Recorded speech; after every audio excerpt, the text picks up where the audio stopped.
Hello बच्चों, let us see this question. How many countries in the world have democratic form of government? World की कितनी ऐसी country है जिसमें democratic form of government है? Name any two democratic countries which face the challenges of expansion. हमें दो ऐसी democratic country का नाम बताना है जो एक्सपेंशन का चैलेंज जो है वो फेस कर रही हैं.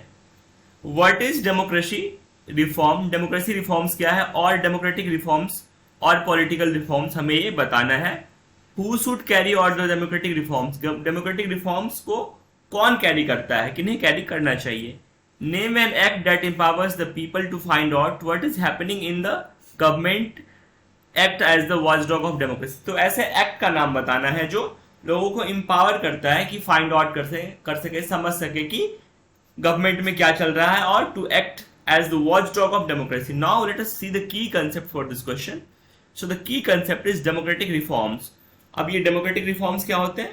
Generally, all the suggestions or proposals about overcoming various challenges to democracy are called democratic reforms, democracy reforms और political reforms.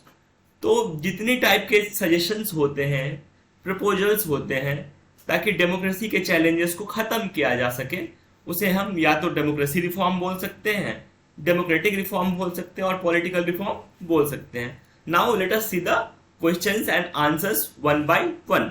How many countries in the world have democratic form of government? World की कितनी country के पास democratic form of government है? तो इसका answer हो जाएगा approx 140 countries. World की अप्रॉक्स 140 ऐसी कंट्रीज हैं जहां पे डेमोक्रेटिक फॉर्म ऑफ गवर्नमेंट है. Name any two democratic countries which face the challenge of expansion. ऐसी दो कंट्री का नाम बताना है जो एक्सपेंशन का चैलेंज फेस कर रही है, इंडिया और United states. Now what is the challenge of expansion?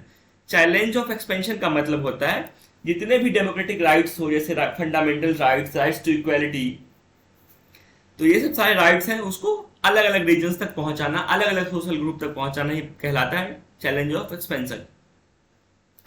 Now let us see the third question. What is democratic reform?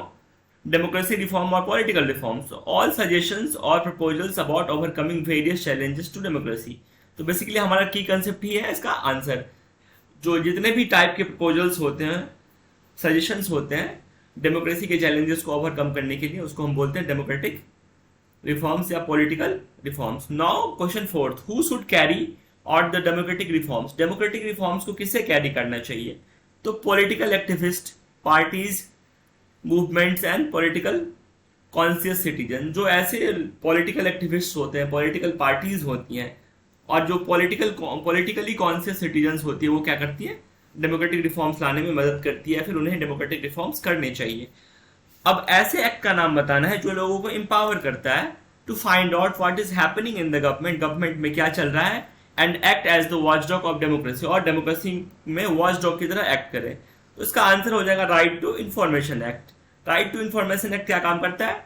ये काम करता है, लोगों को पावर देता है कि वो फाइंड आउट कर सके कि गवर्नमेंट में क्या चल रहा है और to act as the watchdog of democracy. I hope you understood it well. Thank you. All the best.